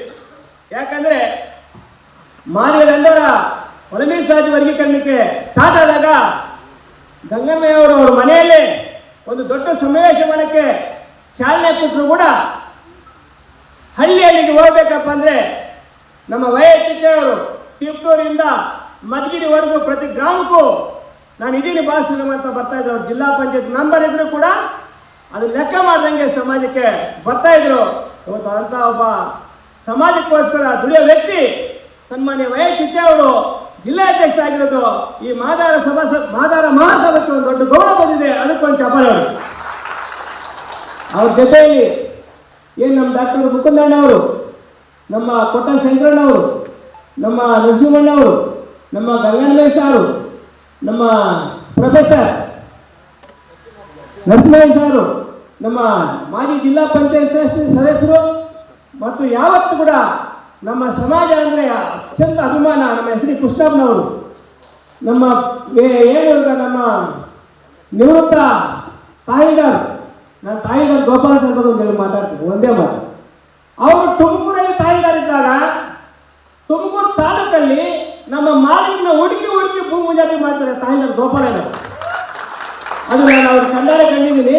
ಅಂಥವ್ರು ಅನೇಕ ಇನ್ನ ನಮ್ಮ HMD ನರಸಿಂಹಣ್ಣ ಹಿಡಿದು ನಮ್ಮ ತಾಲೂಕ್ ಪಂಚಾಯತಿ ಮಾಜಿ ಸದಸ್ಯರು, ಮಾಜಿ ಅಲ್ವಾ ಸಿದ್ಧಗಂಗಪ್ಪ ಅವರು, ನಮ್ಮ ನಂಜನಪ್ಪ ಅವರು, ಗಂಗಪ್ಪ ಅವರು, ರಮೇಶ್ ಸರ್, ರಾಮಣ್ಣವರು, ನರಸಿಂಹಯ್ಯನವರು, ಬಾಳದಂಗಯ್ಯನವರು, ರಾಮಣ್ಣವರು, ಸಂಜೀವಮೂರ್ತಿ, ನರಸಿಂಹಯ್ಯ, ನಮ್ಮ ಲಾಯ ನರಸಿಂಹಮೂರ್ತಿ, ತೊಂಡೆರಾಮ, ನಮ್ಮ BG ಸಾಗರ್, ಇದೆಲ್ಲ ಇದು ಸಮಾಜ, ಇದು ಬಹಳ ಗಟ್ಟಿಯ ಸಮಾಜ. ನೀವು ಎಲ್ಲ ನಿಮ್ಮೆಲ್ಲ ಹೆಸರು ನನಗೆ ನನ್ನ ಹೃದಯದಲ್ಲಿದೆ. ಯಾರು ಒಬ್ಬರೇ ಸೇರಿರೋದು ಇಲ್ಲಿ ಸ್ಟಾರ್ಟ್ ಆಯ್ತಪ್ಪ ಅಂದ್ರೆ ನಾನು ಅಲ್ಲಿವರೆಗೂ ನನ್ನೇ ಸೇರ್ಬೇಕು ಅಣ್ಣ ಅಂತಾರೆ. ಹಂಗಾಗಿ ವೇದಿಕೆಯಲ್ಲಿರೋ ಗಣ್ಯರು ತುಂಬ ನಿಮ್ಮ ವಿಷಯ ತಿಳಿಸಬೇಕಾಗಿದೆ. ನನಗೆ ಕೊಟ್ಟ ಅವಕಾಶದಲ್ಲಿ ಇಷ್ಟು ಮಾತಾಡೋ ಅವಕಾಶ ಕೊಡ್ತಾ ನಿಮ್ಗೆಲ್ಲರಿಗೂ ಧನ್ಯವಾದಗಳು ತಿಳಿಸ್ತಾ ನಾನು ಮಾತು ಮುಗಿಸ್ತಾ ಇದ್ದೀನಿ. ಕಾರ್ಯಕ್ರಮದಲ್ಲಿ ಮಾದಿಗ ಮಹಾಸಭಾ ಸಂಘಟನೆಯ ರಾಜ್ಯ ಆಡಳಿತ ಅಧಿಕಾರಿ ಕಾಳೇನಹಳ್ಳಿ ನರಸಿಂಹಣ್ಣ ಮಾತನಾಡಿ, ಆಯ್ಕೆ ಸಮಿತಿ ಸಭೆಯಲ್ಲಿ ನೂರಾರು ಜನರು ಭಾಗವಹಿಸಿರುವುದನ್ನು ನೋಡಿದರೆ ಇದು ಒಂದು ಐತಿಹಾಸಿಕ ಕಾರ್ಯಕ್ರಮ ಎಂದು ಸಂತಸ ವ್ಯಕ್ತಪಡಿಸಿದರು. ಇರಲಿಲ್ಲ, ಹಾಗಾಗಿ ಇದು ಐತಿಹಾಸಿಕ ಸಭೆ ಅಂತ ನಾನಾದರೂ ಭಾವಿಸ್ತೇನೆ. ಈ ಒಂದು ವೇದಿಕೆ ಮೇಲೆ ಆಸೀನರಾಗಿರ್ತಕ್ಕಂಥ ನಮ್ಮ ಜಿಲ್ಲೆಯ ಕ್ರಿಯಾಶೀಲ, ನಮ್ಮ ಜನಾಂಗದ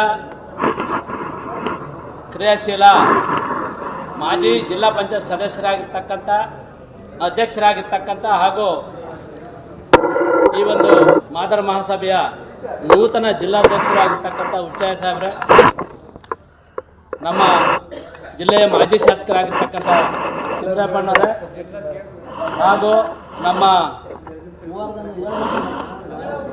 ಕನಿಷ್ಠ ಸೀನಿಯರ್ಸು ನಮ್ಮ ಗಂಗನಮಣ್ಣವರೇ, ವೇದಿಕೆ ಮೇಲೆ ಇರ್ತಕ್ಕಂಥ ಎಲ್ಲ ನಮ್ಮ ಶ್ರೀರಾಮುಲು ಹೋರಾಟಗಾರರು, ಹೆಚ್ಚಿನ ಒಂದು ಅವರ ಶ್ರಮ ನಮ್ಮ ಜಿಲ್ಲೆಗಿದೆ. ಹಾಗೆ ಈ ವೇದಿಕೆಯಲ್ಲಿರ್ತಕ್ಕಂಥ ಎಲ್ಲರೂ ನಮ್ಮ ಶ್ರೀಕೃಷ್ಣ ಬಣ್ಣವರಾಗಿರ್ಬೋದು, ನಮ್ಮ ಗೋಪಾಲಯ್ಯರಾಗಿರ್ಬೋದು, ನಮ್ಮ ಇವರು ಸಿದ್ಧಗಂಗಪ್ಪಣ್ಣವರಾಗಿರ್ಬೋದು, ಎಲ್ಲರೂ ಮೂರ್ತಿಯವರು, ನಮ್ಮ ರಾಮಾಂಜನಪ್ಪ ಪೂರ್ವಾರ ಮೂರ್ತಿ, ಎಲ್ಲರನ್ನು ಈ ಒಂದು ವೇದಿಕೆ ಮೇಲೆ ಇರ್ತಕ್ಕಂಥ ಹಾಗೂ ಮುಖ್ಯವಾಗಿ ನೀವು ಸೇರಿರ್ತಕ್ಕಂಥ ನಿಮಗೆಲ್ರಿಗೂ ನನ್ನ ಅನಂತ ಧನ್ಯವಾದಗಳನ್ನು ಅರ್ಪಿಸ್ತೇನೆ. ಇಲ್ಲಿ ನಾನು ನೇರವಾಗಿ ಸಬ್ಜೆಕ್ಟ್ ಬರ್ತೇನೆ.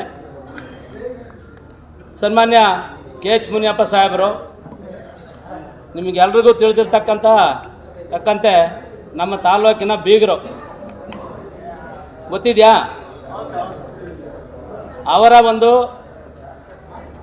ಮಧುಗಿರಿ ಅಂದರೆ ಅವರಿಗೆ ವಿಶೇಷವಾದಂಥ ಪ್ರೀತಿ. ಯಾಕಂದರೆ ನಾನು ಅಲ್ಲಿ ಹತ್ತಿರದಿಂದ ನೋಡಿದ್ದೇನೆ. ಕೆಲವೊಂದು ವಿಚಾರಗಳಲ್ಲಿ ಮಧುಗಿರಿ ತಾಲೂಕಿಗೆ ಕೆಲವು ಸಹಾಯನೂ ಸಮೇತ ಮಾಡಿದ್ದಾರೆ. ಅದು ಒಂದು ಒಟ್ಟಿಗಿರಲಿ. ಆದರೆ ಈ ಒಂದು ಒಳ ಮೀಸಲಾತಿ ವಿಚಾರದಲ್ಲಿ ಕಳೆದ 35 ವರ್ಷಗಳಿಂದ ನಮ್ಮ ದಲಿತ ಪರ ಮಾದಿಗ ಪರ ಸಂಘಟನೆಗಳು ಹೋರಾಟ ಮಾಡಿದರೂ ಸಮೇತ ಅವರೆಲ್ಲರ ಒಂದು ಶ್ರಮ ಒಂದು ಕಡೆ. ಆದರೆ ನಮ್ಮ ಮುನಿಯಪ್ಪ ಸಾಹೇಬ್ರದ್ದು ವಿಶೇಷವಾಗಿ ಸರ್ಕಾರದಲ್ಲಿ ಅವ್ರದ್ದೇ ಆದಂಥ ಒಂದು ಶಕ್ತಿಯನ್ನು ಧಾರೆ ಎರೆದು ಇವತ್ತು ಏನನ್ನ ನಮ್ಮ ಜನಾಂಗಕ್ಕೆ 6% ಒಳ ಮೀಸಲಾತಿ ಸಿಕ್ಕಿದೆ ಅಂದರೆ ನೇರವಾಗಿ ಅದು KH ಮುನಿಯಪ್ಪ ಸಾಹೇಬ್ರಂದ್ರೆ ತಪ್ಪಾಗಲಾರ್ದು. ಸೊ ಹಾಗಾಗಿ ಅವರಿಗೆ ಮೊದಲನೇದಾಗಿ ನಾವು ಧನ್ಯವಾದಗಳನ್ನು ಅರ್ಪಿಸಬೇಕು. ತದನಂತರ ಈ ಒಂದು ಮೀಸಲಾತಿ ಎಲ್ಲ ಏನು ಅನುಷ್ಠಾನಗೊಳ್ಳುತ್ತೆ ಅನ್ನೋ ಸಂದರ್ಭಕ್ಕೆ ಕೆಲವೊಂದು ವ್ಯತ್ಯಾಸಗಳು ಬಂದವು. ಅವೆಲ್ಲವನ್ನೂ ಸಮೇತ ಹೊರಗಿಟ್ಟು ಮೊನ್ನೆ ಇತ್ತೀಚೆಗೆ ಕ್ಯಾಬಿನೆಟಲ್ಲಿ ಸಮೇತ ಅದು ಓಕೆ ಆಗೋ ಥರ ಮಾಡಿದ್ರು. ಬೆಳಗಾವಿನ ಅಧಿವೇಶನದಲ್ಲೂ ಸಮೇತ ಅದನ್ನು ಪಾಸ್ ಮಾಡೋ ರೀತಿಯಲ್ಲಿ ಇವರು ಬೇರೆ ನಮ್ಮ ಇತರೆ ನಮ್ಮ ವಲಯ ಬಂಧುಗಳ ಸಚಿವರ ಒಂದು ಮನವೊಲಿಸಿ ಅವರನ್ನು ವಿಶ್ವಾಸಕ್ಕೆ ತಗೊಂಡು ಈ ಒಂದು ಈಗ ಒಳ ಮೀಸಲಾತಿ ಯಾವುದೇ ಅಡೆತಡೆ ಇಲ್ಲದಂಗೆ ಕಾನೂನು ಆಗಿದೆ. ಇದರ ನಂತರ ಈಗ ಮಾದರ ಮಹಾಸಭಾ ಯಾಕೆ ಅದನ್ನು ರಾಜ್ಯ ಮಟ್ಟದಲ್ಲಿ ಒಂದು ಸಂಘಟನೆ ಅಂತ ಮಾಡಿದ್ರಂದರೆ, ನಮ್ಮ ಜನಾಂಗಕ್ಕೆ ಈ ತನಕ ಆಗಿರ್ತಕ್ಕಂಥ ಅನ್ಯಾಯವನ್ನು ಸರ್ಕಾರದ ಮಟ್ಟದಲ್ಲಿ ಮತ್ತು ತಮ್ಮ ಹಂತದಲ್ಲಿ ನ್ಯಾಯವನ್ನು ದೊರಕಿಸ್ಕೊಡ್ಬೇಕು ಅನ್ನೋ ಒಂದೇ ಒಂದು ಉದ್ದೇಶ ಇಟ್ಕೊಂಡು ಕೇವಲ ಇದಕ್ಕೆ ಇಡೀ ಜನಾಂಗಕ್ಕೆ ಒಂದು ಪಕ್ಷ ಅಥವಾ ಒಂದು ಸಂಘಟನೆ ಮಾಡಿದ್ರೆ ಸಾಲದು ಅಂತ ಹೇಳ್ಬಿಟ್ಟು ಅವರು ಪಕ್ಷಾತೀತವಾಗಿ, ಅಂದರೆ ದಳ ಆಗಿರ್ಬೋದು, BJP ಆಗಿರ್ಬೋದು, ಕಾಂಗ್ರೆಸ್ ಆಗಿರ್ಬೋದು, ಎಲ್ಲ ಪಕ್ಷಗಳ ನಾಯಕರನ್ನು ಸಮೇತ ಒಂದೆಡೆ ಸೇರಿಸಿ ಕೂಲಂಕುಷವಾಗಿ ಚರ್ಚಿಸಿ ನಮ್ಮ ಜನಾಂಗದ ಉದ್ಧಾರ ಯಾವ ರೀತಿ ಮಾಡ್ಬೋದು, ಅವರ ಒಂದು ಶ್ರೇಯಸ್ಸಿಗೋಸ್ಕರ ಯಾವ ರೀತಿ ದುಡಿಬೋದು ಅಂತಕ್ಕಂಥ ಸಲಹೆ ಸೂಚನೆಗಳನ್ನು ಪಡೆದು ಅವರು ಈ ಒಂದು ಹೆಜ್ಜೆಯನ್ನು ಮುಂದಿಟ್ಟು ಕರ್ನಾಟಕ ಮಾದರ ಮಹಾಸಭಾ ಅಂತಕ್ಕಂಥ ದೊಡ್ಡ ಒಂದು ಸಂಘಟನೆಯನ್ನು ಹುಟ್ಟಾಕಿ ರಿಜಿಸ್ಟ್ರೇಷನನ್ನು ಮಾಡಿ ಈಗ ಇಡೀ ರಾಜ್ಯದಲ್ಲಿ ಎಲ್ಲ ಜಿಲ್ಲೆಗಳಲ್ಲೂ ಸಮೇತ ಒಂದು ಸಂಘಟನೆಯನ್ನು ಮಾಡ್ತಾಯಿದ್ದಾರೆ. ಅದೇ ರೀತಿ ನಮ್ಮ ಜಿಲ್ಲೆನಲ್ಲೂ ಸಮೇತ ಇತ್ತೀಚೆಗೆ ಒಂದು ಸಮಿತಿಯನ್ನು ಘಟಕವನ್ನು ರಚನೆ ಮಾಡಲಾಯಿತು. ಈಗ ಸೆಕೆಂಡ್ ಹಂತ ತಾಲೂಕು ಮಟ್ಟದಲ್ಲಿ ಎಲ್ಲರನ್ನೂ ಮಾಡಬೇಕು ಅಂತ ಹೇಳ್ಬಿಟ್ಟು ನಮ್ಮ ಜಿಲ್ಲಾಧ್ಯಕ್ಷರಾಗಿರ್ತಕ್ಕಂಥ ನಮ್ಮ ಉಚ್ಚಾಯ ಸರ್ ಅವರಿಗೆ ಜವಾಬ್ದಾರಿಯನ್ನು ಕೊಟ್ಟು ಇವತ್ತಿನಿಂದ ಅಧಿಕೃತವಾಗಿ ಎಲ್ಲ ತಾಲೂಕುಗಳಿಗೂ ಸಮೇತ ಭೇಟಿ ಕೊಟ್ಟು ಮಾಡ್ತಾಯಿದ್ದಾರೆ. ಸೊ ಈಗ ನಮ್ಮ ತಾಲೂಕಿನಲ್ಲಿ ಇವತ್ತು ವಿಶೇಷವಾಗಿ ಇವತ್ತು ಸಭೆ ಹಾಕಿದ್ದಾರೆ. ಇಲ್ಲಿ ನಾನು ಮಧ್ಯಾಹ್ನ ಬಂದಾಗ ನನಗೆ ಒಂದೊಂದು ಭಾಳ ಖುಷಿ ಆಯಿತು. ನಮ್ಮ ಜನಾಂಗ ಇತ್ತು, ಈ ಯಾವುದೋ ಒಂದು ವಿಚಾರಕ್ಕಾದ್ರೂ ಅಟ್ಲೀಸ್ಟು ಪಕ್ಷಾತೀತವಾಗಿ ಎಲ್ಲರೂ ಬಂದು ಇಲ್ಲಿ ಸೇರಿದಾರಲ್ಲ, ಹಾಗಾಗಿ ನನಗೆ ತುಂಬ ಒಂದು ಖುಷಿನೂ ಆಯಿತು. ಅದೇ ರೀತಿ ಇಲ್ಲಿ ನಾನು ಮುಂದೆ ತಾನು ಮುಂದೆ ಅಂತ ಹೇಳ್ಬಿಟ್ಟು ಮಾದರ ಮಹಾಸಭಾಕ್ಕೆ ನಾವು ಪದಾಧಿಕಾರಿಗಳಾಗಿ ಆಯ್ಕೆ ಆಗಬೇಕು ಅಂತ ಒಂದು ಆಸೆಯನ್ನು ಸಮೇತ ವ್ಯಕ್ತಪಡಿಸಿರ್ತಾರೆ ಕೆಲವು. ಅದರಲ್ಲಿ ಈಗೇನೆಂದರೆ ನಾನು ನೇರವಾಗಿ ತಮ್ಗೆ ಹೇಳೋದೇನೆಂದರೆ, ಮಾದರ ಮಹಾಸಭಾದಲ್ಲಿ ಒಂದು ಮಾರ್ಗಸೂಚಿ ಇದೆ. ಇದರಲ್ಲಿ ಟೋಟಲ್ಲು 14 ಜನ ಮಾತ್ರ ಒಂದು ತಾಲೂಕು ಘಟಕಕ್ಕೆ ಮಾಡೋದಕ್ಕೆ ಅವಕಾಶ ಇದೆ. ಅದರಲ್ಲಿ ಒಬ್ಬರು ಅಧ್ಯಕ್ಷರಾಗ್ಬೋದು, ಉಪಾಧ್ಯಕ್ಷರಾಗಿರ್ಬೋದು, ಒಬ್ಬರು ಕಾರ್ಯದರ್ಶಿ, ಖಜಾಂಚಿ 4. ಅದನಂತರ 5 ಜನ ಕಾರ್ಯಕಾರಿ ಸಮಿತಿ ಸದಸ್ಯರು, ಇನ್ನು 5 ಜನ ವಿಶೇಷ ಆಹ್ವಾನಿತರು. ವಿಶೇಷ ಆಹ್ವಾನಿತರಂದರೆ ತಾಲೂಕಿನಲ್ಲಿ ವಿಶೇಷವಾಗಿ ಸ್ವಲ್ಪ ತಮ್ಮದೇ ಆದಂಥ ಒಂದು ಕ್ಷೇತ್ರದಲ್ಲಿ ಹೆಚ್ಚಿನ ಸೇವೆಯನ್ನು ಜನಾಂಗಕ್ಕೋಸ್ಕರ, ಸಮಾಜ ಸೇವೆಯನ್ನು ಜನಾಂಗಕ್ಕೋಸ್ಕರ ಯಾರು ದುಡಿದಿರ್ತಾರೆ, ಹಿರಿಯ ಜೀವಿಗಳು ತುಂಬ ವರ್ಷಗಳಿಂದ ಅವರೇನು ತಮ್ಮ ಶ್ರಮವನ್ನು ಹಾಕಿರ್ತಾರೆ ಅಂಥವ್ರನ್ನ ವಿಶೇಷ ಆಹ್ವಾನಿತರು ಅಂತ ಹೇಳ್ಬಿಟ್ಟು ಅವ್ರಿಗೆ ಯಾವುದೇ ರೀತಿಯ ಒಂದು ಎಲೆಕ್ಷನ್ ಇರಲ್ಲ, ಅವರನ್ನು ನಾವು ವಿಶೇಷ ಆಹ್ವಾನಿತರಂತಲೇ ಕಂಟಿನ್ಯೂ ಮಾಡ್ತೀವಿ. ಇನ್ನು ಉಳಿಕೆ ಕಾರ್ಯಕಾರಿ ಸಮಿತಿ ಆಗಿರ್ಬೋದು ಅಥವಾ ಇನ್ನು ಇತರೆ ಪದಾಧಿಕಾರಿಗಳಾಗಿರ್ಬೋದು, ಎಲ್ರಿಗೂ ಸಮೇತ ಇದು ತಾತ್ಕಾಲಿಕವಾದಂಥ ಆಯ್ಕೆ. ಈಗ ಸದ್ಯಕ್ಕೆ ನೀವು ಯಾರನ್ನೇ ಆದರೂ ಸಮೇತ ಈಗ ಸದ್ಯಕ್ಕೆ ತಾತ್ಕಾಲಿಕ, ಮತ್ತೆ ಎಲೆಕ್ಷನ್ ಅಂತ ಆಗುತ್ತೆ ಇನ್ನೊಂದು 6 ತಿಂಗಳು ಬಿಟ್ಕೊಂಡು, ಆಗ ಅಧಿಕೃತವಾಗಿ ಎಲ್ಲರೂ ಸಮೇತ ಆಗಬೇಕಾಗುತ್ತೆ. ಈಗ ತಕ್ಷಣಕ್ಕೆ ಮಾತ್ರ ಈಗ ಯಾರ್ಯಾರು ನೀವು ಆಸ್ಪಿರೆಂಟ್ಸ್ ಇದ್ದಾರೆ, ವಿಶೇಷವಾಗಿ ಯುವಕರಿಗೆ ಹೆಚ್ಚಿನ ಆದ್ಯತೆ ಇದೆ. ನಮ್ಮ ಕೆ.ಎಚ್. ಮುನಿಯಪ್ಪ ಸಾಹೇಬ್ರು ಎಲ್ಲ ಕಡೆಯೂ ಹೋದಾಗ ವಿಶೇಷವಾಗಿ ಯುವಕರಿಗೆ ಹೆಚ್ಚಿನ ಆದ್ಯತೆ ಕೊಡಬೇಕು ಅಂತ ಹೇಳಿದ್ದಾರೆ. ಅದನ್ನು ಸಮೇತ ನಾವು ಪಾಲಿಸಬೇಕಾಗುತ್ತೆ. ಹಾಗಾಗಿ ಬೇರೆ ನಮ್ಮ ಇತರ ಹಿರಿಯರೂ ಆಸ್ಪಿರೆಂಟ್ಸ್ ಇರ್ಬೋದು, ತಪ್ಪಿಲ್ಲ. ನಮ್ಮ ಜನಾಂಗಕ್ಕೋಸ್ಕರ ದುಡಿದಿರ್ತಕ್ಕಂಥವ್ರು, ದುಡಿಯೋ ಅಂಥವ್ರು. ಆದರೆ ಇಲ್ಲಿ ಕಂಡೀಷನ್ಸ್ ಏನಂದರೆ ಕಡ್ಡಾಯವಾಗಿ ಕನಿಷ್ಠ 500 ಸದಸ್ಯತ್ವವನ್ನು ಮಾಡಲೇಬೇಕು. 500 ಸದಸ್ಯತ್ವವನ್ನು ಈಗ ಆಲ್ರೆಡಿ ನಮ್ಮ ತಿಮ್ಮರಾಯಪ್ಪನವರು ಹೇಳಿದ್ದಾರೆ. ಸಾಮಾನ್ಯ ಸದಸ್ಯತ್ವ 500, ವಿಶೇಷ ಸದಸ್ಯತ್ವ 5,000, 10,000, 50,000 ಮತ್ತು ಲಕ್ಷ, ಈ ಥರ ಈ ರೀತಿಯ ಸದಸ್ಯತ್ವಗಳನ್ನು ತಗೊಂಡು ಅದು ನಾವು ತಮಗೆ ಒಂದು ಹ್ಯಾಂಡ್ ಬಿಲ್ ಥರ ಈಗ ನಮ್ಮ ರಾಜ್ಯ ಮಟ್ಟದ ಕಚೇರಿನಲ್ಲಿ ಹ್ಯಾಂಡ್ ಬಿಲ್ ರೆಡಿ ಆಗ್ತಾಯಿದೆ. ಅದನ್ನು ಸಮೇತ ನಾವು ಕಳಿಸ್ಕೊಡ್ತೀವಿ. ನಾನು ಈಗ ರಾಜ್ಯ ಮಟ್ಟದ ಕಚೇರಿನಲ್ಲಿ ಆಡಳಿತಾಧಿಕಾರಿಯಾಗಿ ಇದ್ದೇನೆ. ನನ್ನ ಕೆಲಸದ ಮಧ್ಯೆ ಜನಾಂಗಕ್ಕೋಸ್ಕರ ನಾನು ಇದನ್ನು ಸಮೇತ ಮಾಡ್ತಾ ಇದ್ದೇನೆ. ಹಾಗಾಗಿ ಇವತ್ತು ನೀವು ಯಾರೇ ಆಸ್ಪಿರೆಂಟ್ಸ್ ಇದ್ರೂ ಸಮೇತ ತಾವು ಹೆಸರುಗಳನ್ನು ಕೊಡಿ, ಜಿಲ್ಲಾ ಮಟ್ಟದವರು ಅದನ್ನು ಇಟ್ಕೊತಾರೆ. ನೆಕ್ಸ್ಟು ಅದು ಏನನ್ನು ಆಯ್ಕೆ ಆದಂಥ ಸಂದರ್ಭದಲ್ಲಿ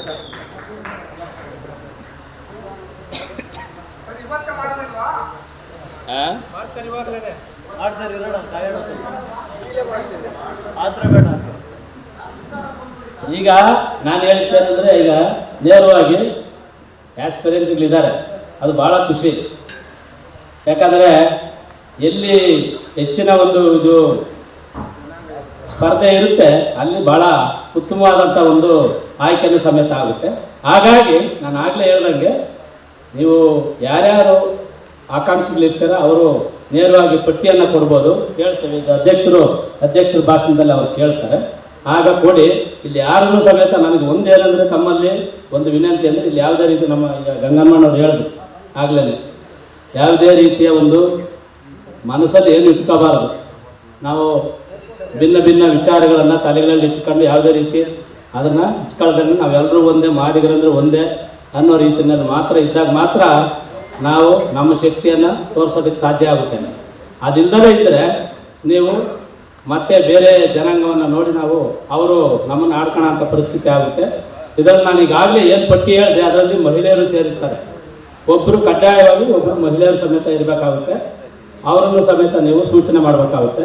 ಇಷ್ಟನ್ನು ನಾನು ಹೇಳ್ತಾ ಇನ್ನು ಇನ್ನು ಹೆಚ್ಚಿನ ವಿಚಾರಗಳಿದ್ದಾವೆ ಮುಂದೆ. ಈಗ ಇದೆಲ್ಲ ಜಿಲ್ಲಾ ಕಮಿಟಿ, ತಾಲೂಕು ಕಮಿಟಿಗಳು ಆದ ನಂತರ ವಿಶೇಷವಾಗಿ ತರಬೇತಿಗಳನ್ನು ಈಗ ರಾಜ್ಯ ಮಟ್ಟದಿಂದ ಸಂದೇಶ ಬರುತ್ತೆ ಜಿಲ್ಲಾ ಮಟ್ಟಕ್ಕೆ, ಜಿಲ್ಲಾ ಮಟ್ಟದಿಂದ ತಾಲೂಕು ಮಟ್ಟಕ್ಕೂ ಸಮೇತ ಬರುತ್ತೆ. ಆಗ ತಮಗೆ ಎಲ್ಲ ವಿಚಾರಗಳನ್ನು ಕೂಲಂಕುಷವಾಗಿ ಹೇಳ್ತೇವೆ. ಈಗ ಸದ್ಯಕ್ಕೆ ನೀವು ಈಗ ಆಸ್ಪಿರೆಂಟ್ ಯಾರ್ಯಾರು ಆಕಾಂಕ್ಷಿಗಳಿದ್ದೀರ ಅವರ ಪಟ್ಟಿಯನ್ನು ಕೊಡಿ. ಮತ್ತು ನೀವು ಸದಸ್ಯತ್ವವನ್ನು ಕಡ್ಡಾಯವಾಗಿ ತಗೋಬೇಕಾಗುತ್ತೆ. ಒಂದು ಆನ್ಲೈನಲ್ಲಿ ಈಗ ಆಲ್ರೆಡಿ ಹೇಳಿದ್ದಾರೆ, ಆನ್ಲೈನು www.madaramahabha.com ಅಂತ ಹೇಳ್ಬಿಟ್ಟು ಬರುತ್ತೆ. ಅದನ್ನು ಓಪನ್ ಮಾಡಿದ್ರೆ ನಿಮಗೆ ಅದು ಡೀಟೇಲ್ಸ್ ಸಿಗುತ್ತೆ. ಭಾಳ ಸಿಂಪಲ್ ಇದೆ. ಅದರಲ್ಲಿ ನೀವು 500 ರೂಪಾಯಿಯನ್ನು ಅಥವಾ 5,000ವನ್ನು ನಮ್ಮ ಜನಾಂಗಕ್ಕೋಸ್ಕರ ಇದೆ. ಸಾಹೇಬರು ಈಗ ಆಲ್ರೆಡಿ ಕೆ.ಎಚ್. ಸಾಹೇಬರು 2 ಕೋಟಿ ರೂಪಾಯಿನ ಒಂದು ದೊಡ್ಡ ಬಿಲ್ಡಿಂಗನ್ನು ಬೆಂಗಳೂರಿನಲ್ಲಿ ರಾಜ್ಯ ಮಟ್ಟದಲ್ಲಿ ಸ್ಥಾಪನೆ ಮಾಡಿದ್ದಾರೆ. ಇನ್ನು ಈಗ ಸರ್ಕಾರದಿಂದಲೂ ಸಮೇತ ನಮ್ಮ ಕಮ್ಯುನಿಟಿಗೆ ಈಗ ನಿನ್ನೆ ಸಂಜೆಯ ಒಂದು ಮಾಹಿತಿ ಪ್ರಕಾರ 25 ಕೋಟಿಯನ್ನು ನಮ್ಮ ಜನಾಂಗದ ಒಂದು ಒಳಿತಿಗೋಸ್ಕರ ಕೊಡಬೇಕು ಅಂತ ಹೇಳ್ಬಿಟ್ಟು ತೀರ್ಮಾನ ಆಗಿದೆ. ಅದು ಇನ್ನು ಕ್ಯಾಬಿನೆಟ್ ಬರುತ್ತೆ. ಕ್ಯಾಬಿನೆಟ್ ಬಂದ ನಂತರ ಅಧಿಕೃತವಾಗಿ ಅದು ಬರುತ್ತೆ. ಈಗ ಆಲ್ರೆಡಿ ನಮ್ಮ ವಲಯ ಸಮಾಜ ಬಂಧುಗಳಿಗೆ 25 ಕೋಟಿ ಕೊಟ್ಟಿದ್ದಾರೆ. ಮತ್ತೆ ಇಲ್ಲಿ 25 ಕೋಟಿಗೆ ಅವರು ಬೇಡಿಕೆ ಇಟ್ಟಿದ್ದಾರೆ. ಸದ್ಯಕ್ಕೆ ಅದು ಪೆಂಡಿಂಗ್ ಇದೆ. ನಮಗೆ ಫಸ್ಟ್ ಕೊಟ್ಟು ಆಮೇಲೆ ಅವ್ರು ಕೊಡಬೇಕು ಅಂತ ಒಂದು ತೀರ್ಮಾನ ಇದೆ.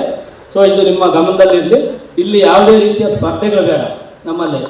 ದಯವಿಟ್ಟು ಯಾರಾದ್ರೂ ಹೆಚ್ಚಿನ ಒಂದು ನಮ್ಮ ಜನಾಂಗದ ಸೇವೆ ಮಾಡಬೇಕು ಅಂತಕ್ಕಂಥ ಒಂದು ಆಸೆ ಆಕಾಂಕ್ಷೆ ಇಟ್ಕೊಂಡು ಬಂದಿರತಕ್ಕಂಥವರು ತಮ್ಮ ಹೆಸರುಗಳನ್ನು ಕೊಡಿ. ದಯವಿಟ್ಟು ಅದನ್ನು ನಾವು ಜಿಲ್ಲಾ ಅಧ್ಯಕ್ಷರು ಮತ್ತು ಕಮಿಟಿಯವರು ತೀರ್ಮಾನ ಮಾಡಿ ನಮಗೆ ರಾಜ್ಯ ಮಟ್ಟಕ್ಕೆ ಕಳಿಸ್ತಾರೆ. ನಾವು ಅದನ್ನು ತೀರ್ಮಾನ ಮಾಡಿ ಆದೇಶಕ್ಕೆ ಕೊಡೋದು ರಾಜ್ಯ ಮಟ್ಟದಲ್ಲೇ, ಜಿಲ್ಲಾ ಮಟ್ಟದಲ್ಲಿ ಕೊಡೋಲ್ಲ, ತಾಲೂಕು ಮಟ್ಟದಲ್ಲೂ ಕೊಡೋಲ್ಲ. ಇದು ಗೊತ್ತಿರಲಿ.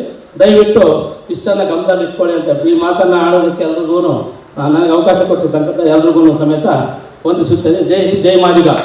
ಕಾರ್ಯಕ್ರಮದಲ್ಲಿ ಕರ್ನಾಟಕ ಮಾದರ ಮಹಾಸಭಾ ಸಂಘಟನೆಯ ಜಿಲ್ಲಾ ಕಾರ್ಯದರ್ಶಿ ಕೊಟ್ಟ ಶಂಕರ್, ಪಾವಗಡದ ಮಾಜಿ ಶಾಸಕ ತಿಮ್ಮರಾಯಪ್ಪ, ಮಧುಗಿರಿ ಮಾಜಿ ಶಾಸಕ ಗಂಗಾ ಹನುಮಯ್ಯ, ಜಿಲ್ಲಾ ಪಂಚಾಯತ್ ಸದಸ್ಯ ರೇಟೆಕ್, ಜಿಲ್ಲಾ ಪಂಚಾಯತ್ ಮಾಜಿ ಸದಸ್ಯ SD ಕೃಷ್ಣಪ್ಪ, ದಲಿತ ಮುಖಂಡ ತುಂಡೋಟಿ ರಾಮಣ್ಣ, ಕೊರಟಗೆರೆ ಮುಖಂಡ ಡ್ಯಾಡಿ ವೆಂಕಟೇಶ್, ಸಾಮಾಜಿಕ ಮುಖಂಡ ID ಹಳ್ಳಿ ಬಾಲಕೃಷ್ಣ ಮತ್ತು ಜಿಲ್ಲೆಯ ಎಲ್ಲ ಮಾದಿಗ ಮುಖಂಡರು, ಸಮುದಾಯದ ಸಾರ್ವಜನಿಕರು ಹಾಜರಿದ್ದರು.